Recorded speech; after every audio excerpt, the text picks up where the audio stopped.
그게 발전이 된 게 뭐예요? 바로 FFU 방식이죠.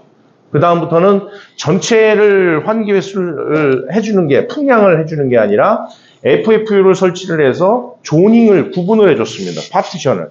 예를 들어서 0.5m/s의 풍량이 나오는 존하고 0.35m/s에, 그래서 FFU를 보통 우리가 뭐 BLDC 모터를 해서 양을 조절을 해주는 방식으로 바뀌다가 그 다음 바뀐 게 뭐예요?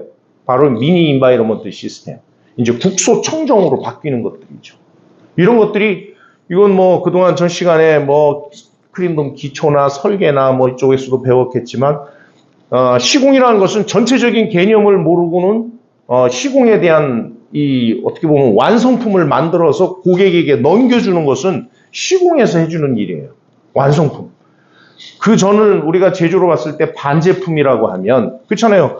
설계에 대한 기초는 이런 것이고, 또 설계의 원칙은 뭐 풍량과 아까 얘기대로 이런 포집률이 해서 이런 설계 기준에 의해서 해야 된다라고 했지만, 시공은 전체 그런 조건들을 만들어서 최적의 크린룸을 고객에게 넘겨주는, 그래서 시공을 하려면 크린룸에 대한 기초적인 이론과 그런 실무적인 이런 경험들이 없으면 시공을 단순히 뭐 몸으로 하는 하드웨어적인 노가다라고 생각을 하는 이런 큰 오산이죠. 그래서 처음에는 제가 이 과정을 맡을 때 운영관리, 아마 그런 운영관리라든가 이런 설계 기초적인 것들, 이런 것들이 포함이 돼야 되고, 자, 지금 말씀드렸던 내용의 범위는 다 여기 이 4개에 다 들어가 있어요. 이게 뭐냐면, 그러면 우리가 크린룸을 만드는 그런 단계적으로 관리를 하고, 환기회수나 우리가 포집을 하고 있는 이 올파 필터라든가 이런 것들을 해주는 이유가 뭐냐? 가장 큰 이유가 바로 청정도입니다. 효율입니다. 수율입니다. 수율은 뭐죠? 인풋 대비 아웃풋에 대한 율입니다.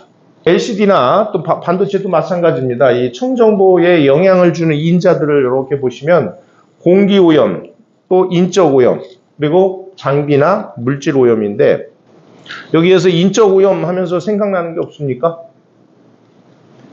이제는 인적오염은 우리가 지금 늘 요새 산업 현장에서 자동차 제조 공장도 변화가 있죠. 변화가 있죠? 뭐가 와요? 네?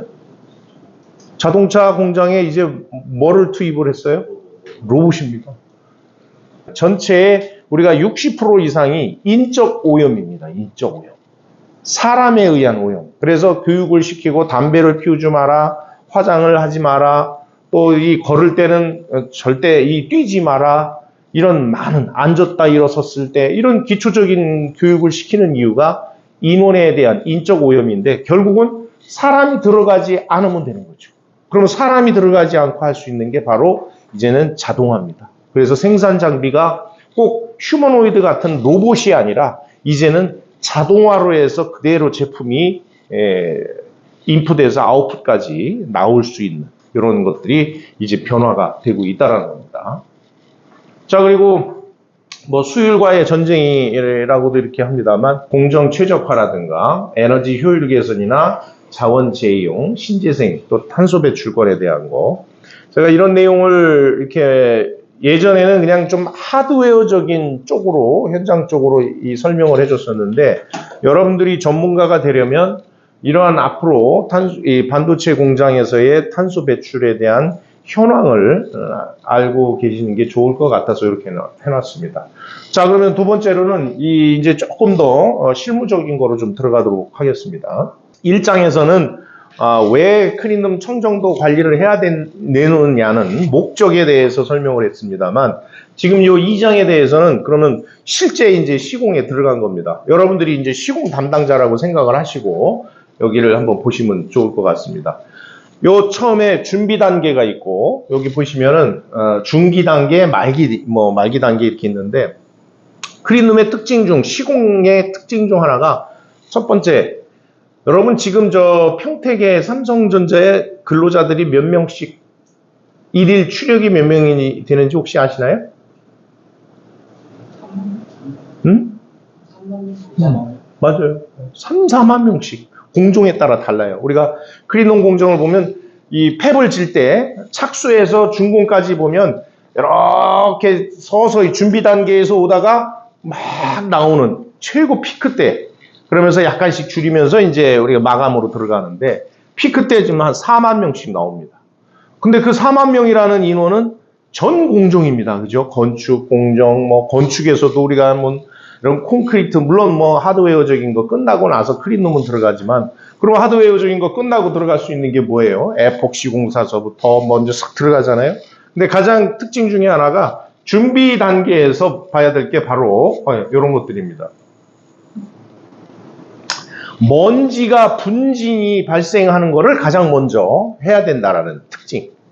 무슨 말씀인지 알죠? 지금 여기 이렇게 보면 가설공사나 에폭시 도장이나 골조, 외벽, 천정, 공조, 이걸 보면 공조공사 할 때 뭐예요? 공조 배관을 할 때 결국은 용접을 하게 되죠. 그래서 분진이 발생하는 거를 가장 먼저 1차 해야 되는 게 특징이고, 두 번째는 이렇게 크림 판넬이라든가 액세스 프로가 이렇게 돼 있죠. 이 얘기는 뭐냐면 클린룸 존을 최대한 빨리 구성을 해줘야 된다라는 거. 클린룸 존을.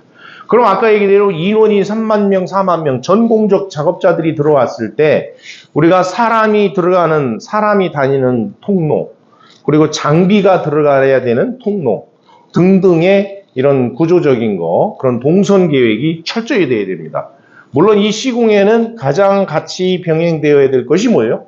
바로 안전입니다. 그죠? 그래서 그 다음 단계에서는 바로 클린룸이 구성이 될 수 있는 바로 공간을 확보해 준다라는 게 클린룸 시공의 두 번째 이슈가 되는 거고, 세 번째는 이제 필터인데, 필터 설치를 하기 위해서는 모든 후속 전공정들이 다 끝나 있어야 돼요. 왜?